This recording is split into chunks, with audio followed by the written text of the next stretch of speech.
You know what's really funny? I thought I was recording the whole time, and then I knocked over some games, and then it hit the keyboard, and that's when I realized the little red light wasn't on. So, hi everybody. Welcome to an All American Pickup video, part 2, take 2.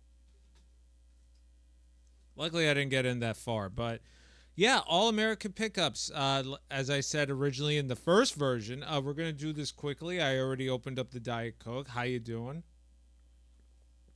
And we're just gonna pick up right where we left off. So, there's been a lot of games coming out. There's been a lot of stuff that has shown up, and I also was able to pick up some retro stuff, including a Grail game for me, thanks to my good friend Emperor Fox when he went to the Game on Expo, because unfortunately I couldn't get the time off from work to go with him.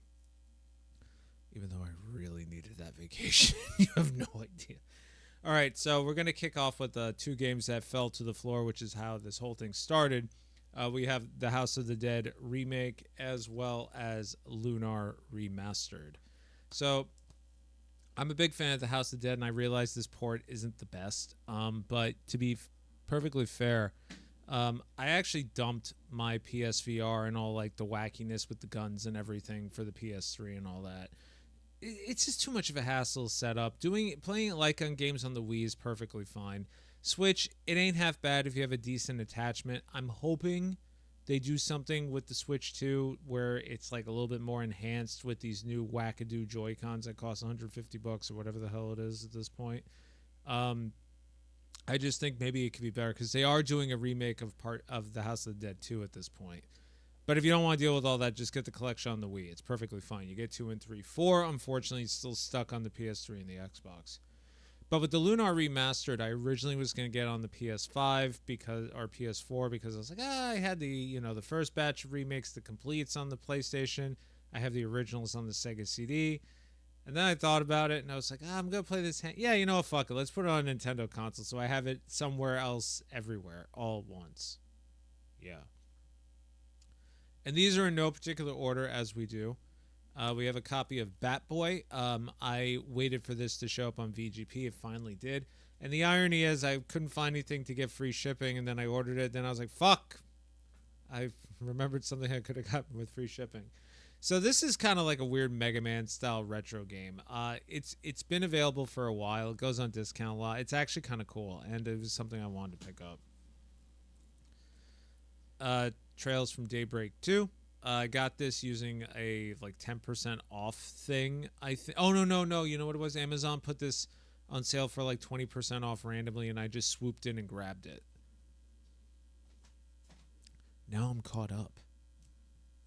This one, I got this on Woot, which is like Amazon's clearinghouse, and I am not a fan of the series that this is based on. I finished the first game, and at the end I was kind of just like meh, even though I really like Guerrilla Games. But Louie here on YouTube doing what he says I do best, which is make him spend money. He made me spend money, the piece of shit. This honestly looks so freaking fun. To be completely honest, I have not played a Lego game in a very long time. So the fact I'm like, okay, I haven't played a Lego game in a minute. This is a series I'm not really too keen on. Why does this look as fun as it is? So it went on sale on Woot for like half off, so like $25. So I figured at that price point, that's exactly the entry level for me. Read Only Memories double pack. So what I didn't know, so I originally I've played Read Only Memories. It's a very good visual novel if you like cyberpunk and Snatcher and all that fun stuff. It has a very nice message in terms of social justice and all that. It kind of forces it down your throat a little bit at points, but overall the story is excellent. The graphic styling is phenomenal as well. It's a very classic adventure game. Then it got a sequel, Neurodriver, which I haven't played yet. And as these things go, Serenity Forge decided, hey, let's put out a double pack, so you can save on some shelf space. The ironic thing is they only put it out in the UK. They didn't put it out here in the States, yet they made double pack editions that come with a bunch of useless crap. And then if you get it from Japan or Asia, the second game is a download code. Don't know why that is, but I have to play the second one, and so I parted ways with both so I could save on some space, and I made $5.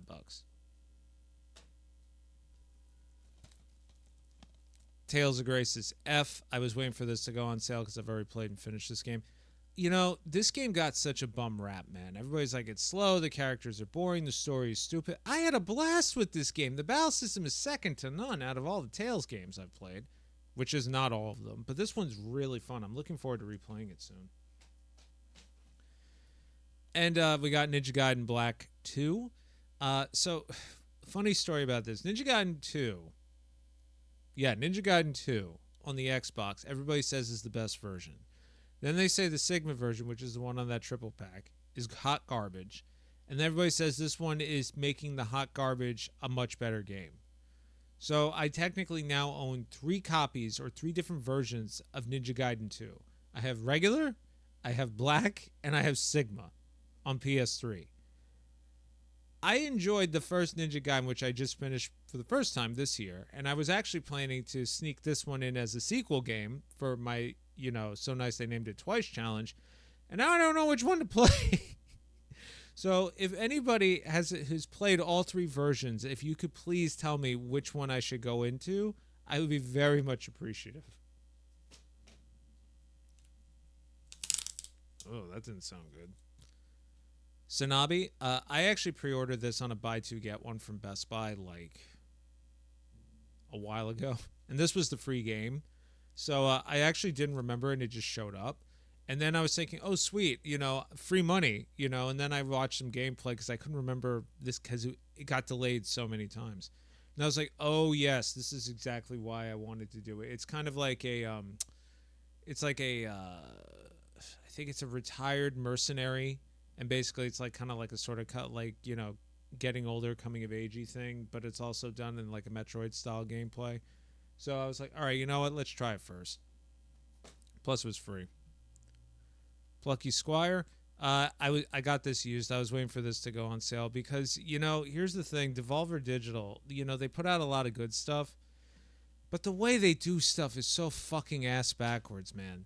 Like that whole bullshit with Special Reserve and making games, limited physical only. And then all of a sudden it gets put on a double pack and all this shit. I'm like, no, you're getting the used price out of me. I'm sorry.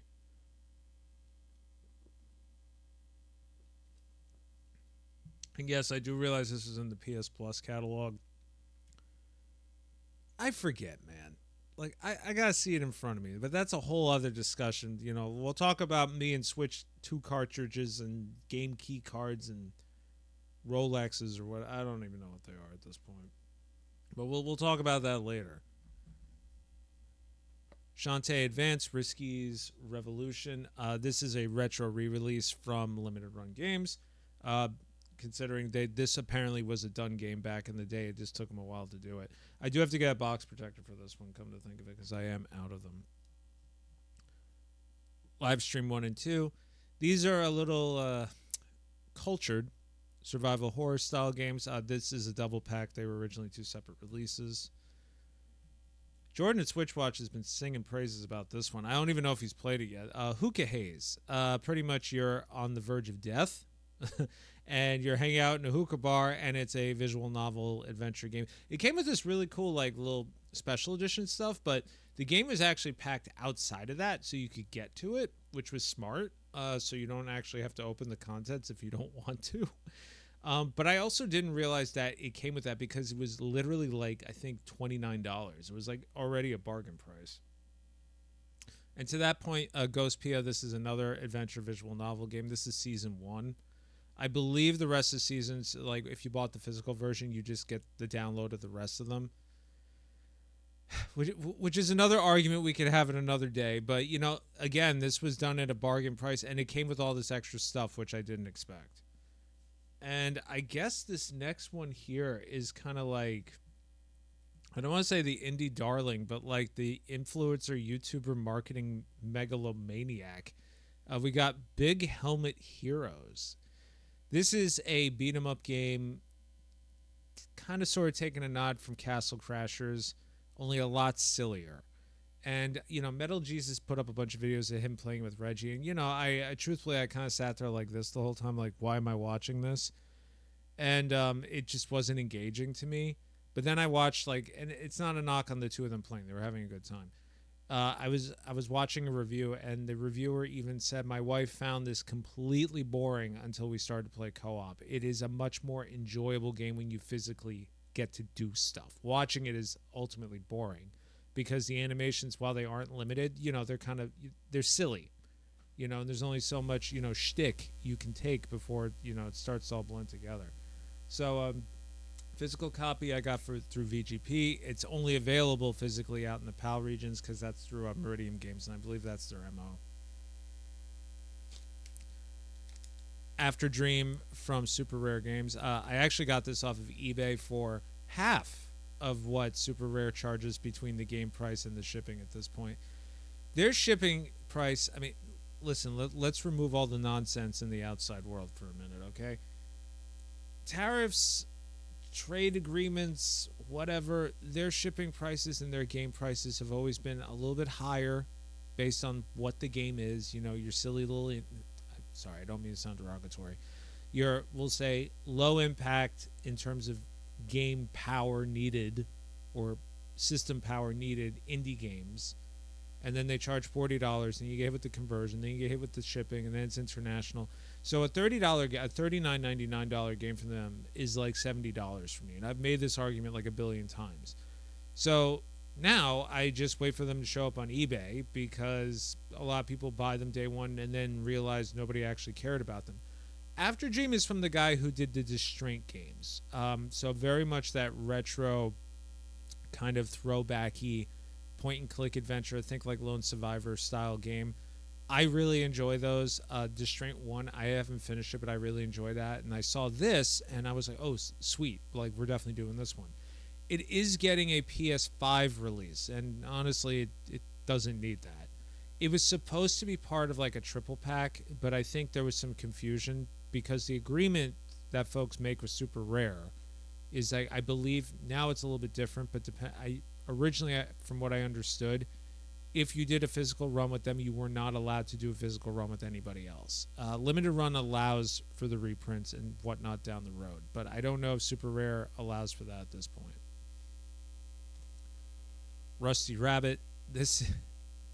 It's Kiryu, and he's a rabbit, and it's a Metroid-style game, and it's also a mostly visual novel game from the guys that did the Madoka Magica visual novel game, which if you've never played, you really should. It's really fucking dark. It's awesome. This is such a weird-ass game.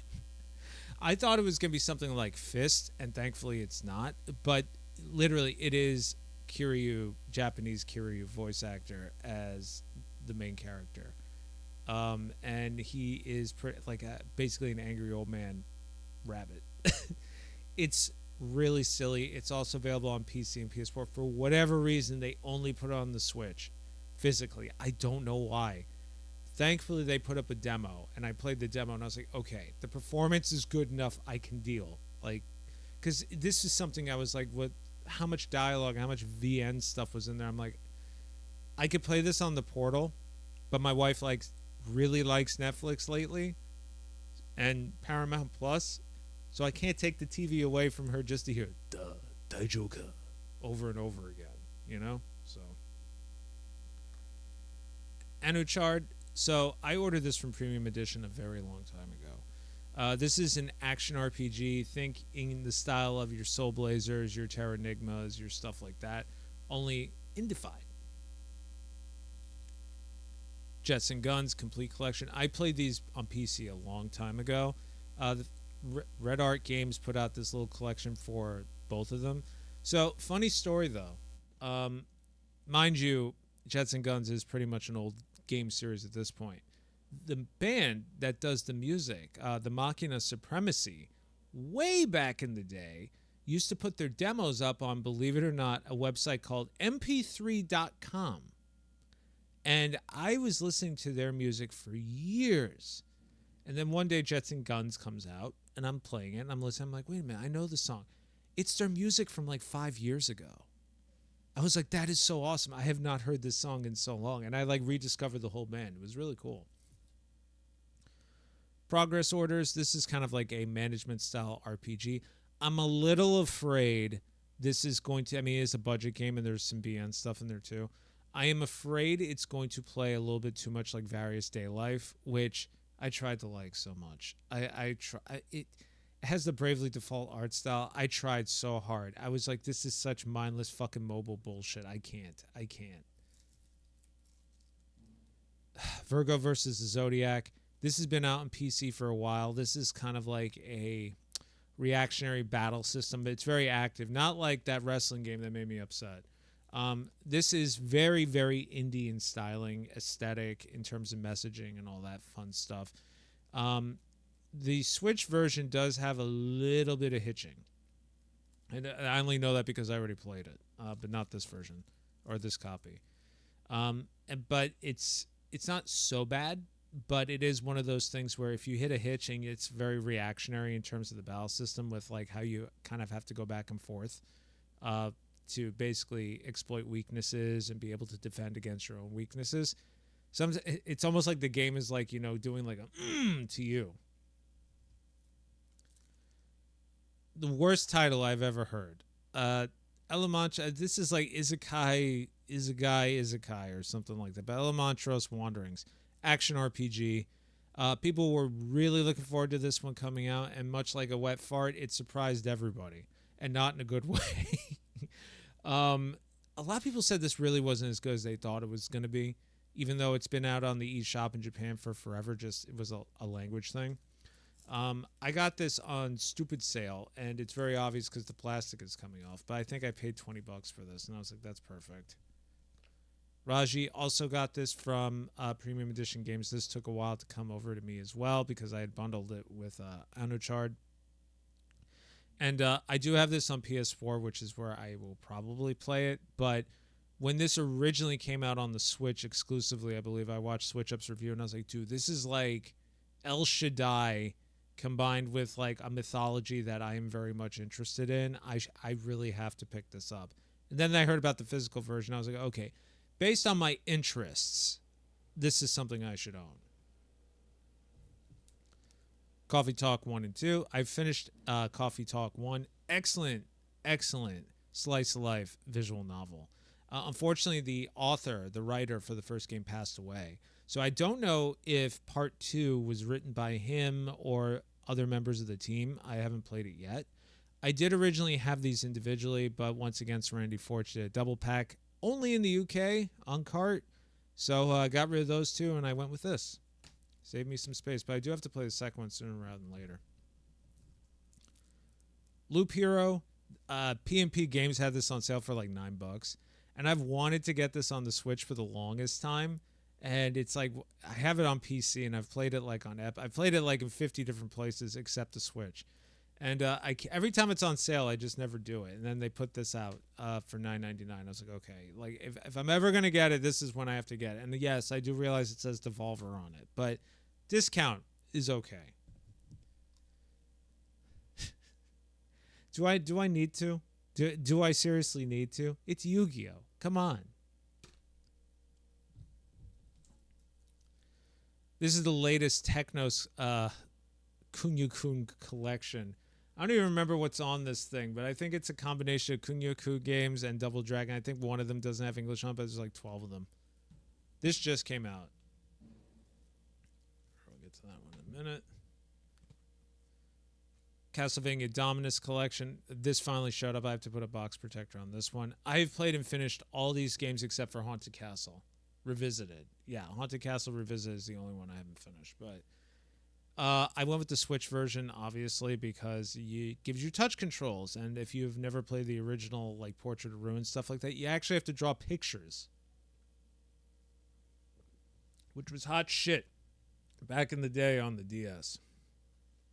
Genso Menage. This is an otome visual novel through Mages this time, which Mages honestly writes a bit better than Idea Factory, if you ask me. But and then we have another one here, Desperate Drops. I really have to get back into at least reading one of these things because at this point, half my visual novel collection is otomes, and I do enjoy them. I love a good romance story. Alex likes a good cry every once in a while. But now it's just so biased, man. I feel like reading a visual novel, and I'm like, which romance do I want today? And then I end up having to look at the dudes and be like, who doesn't look like a pain in the ass? That's how I have to figure it out now. It's not a good look. And then when I'm like looking at something like a robotics notes or like a Death Mark 2 or something that's a bit more dark, I'm like, but I have all these Otome games I have to get through. So I really have to crack down on that. Ugly.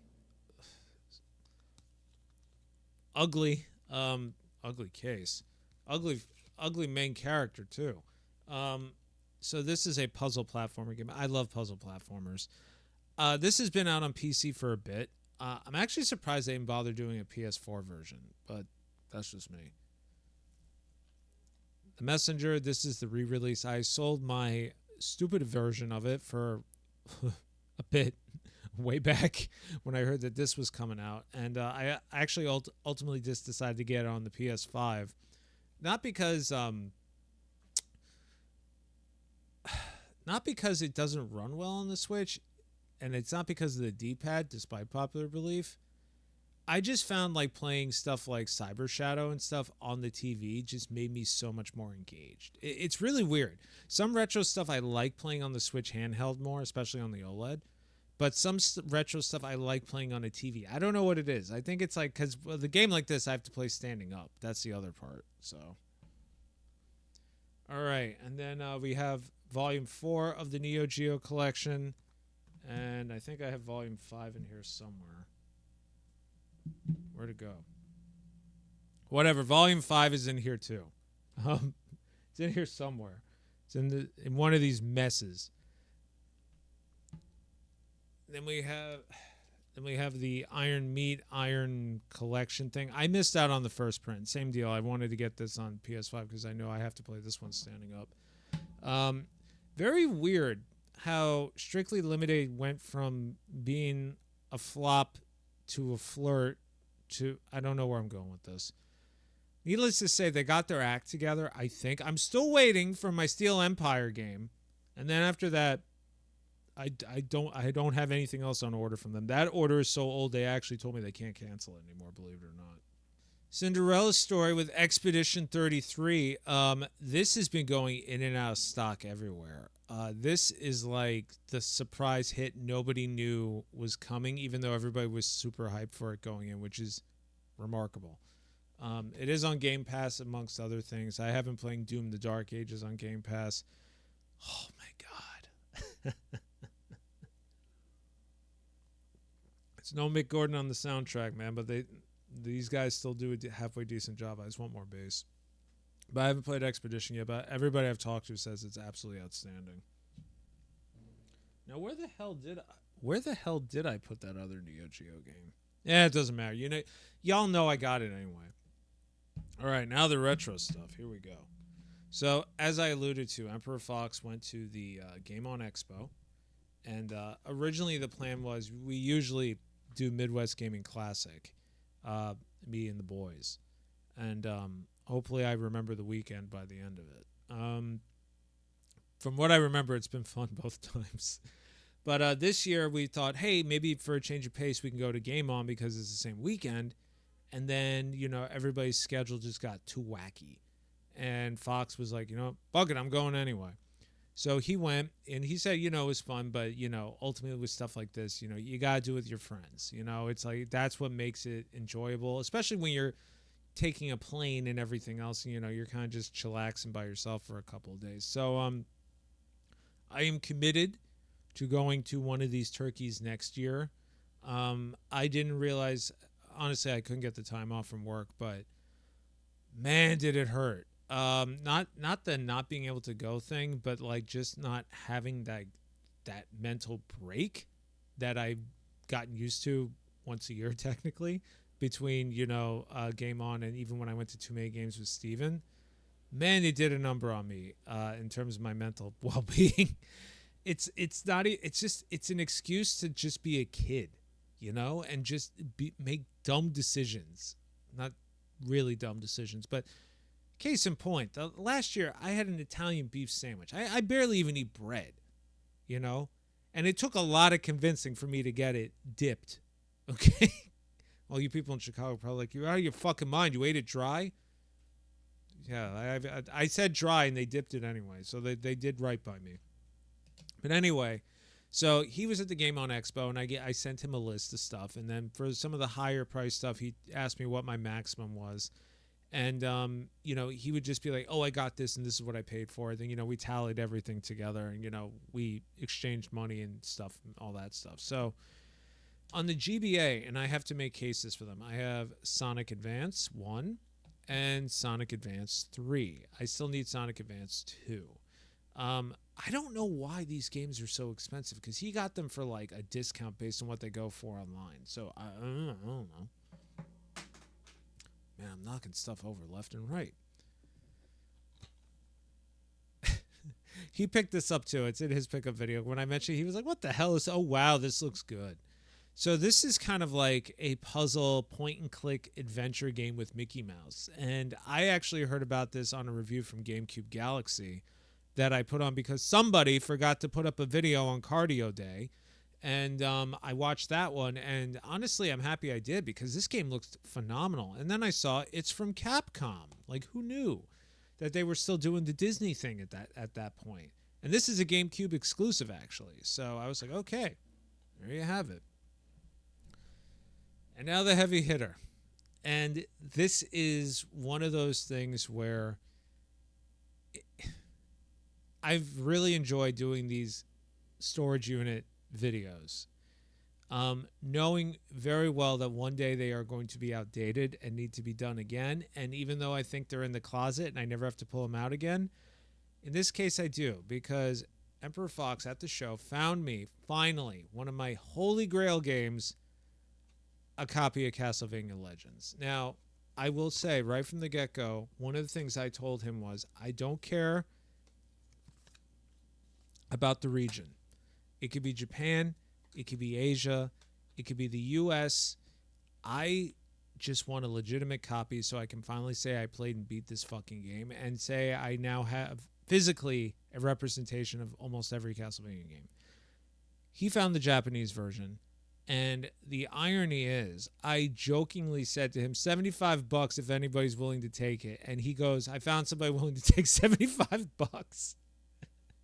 And I was like, all right, I guess. And I could not believe it. I was floored the rest of the day. I was like walking around the apartment, like pacing. Like, just like, I could not believe, like, this had just happened out of nowhere. Like John, like an RKO, like out of nowhere.